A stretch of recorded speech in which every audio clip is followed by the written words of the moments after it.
to link your Instagram with Reddit on Reddit, of course. Today I will show you guys how to do this. Just watch this video until the end and make sure that you like and subscribe in this video. So let's start. First, you will just go to Reddit, open Reddit, and when it's opening, go here on your profile, click on it, then click on my profile, then click edit, and then go to social links and click add, and then click Instagram and write the username. For example, this is my username,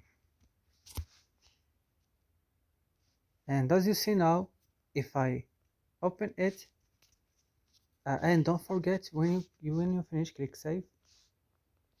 And now I will use my Instagram.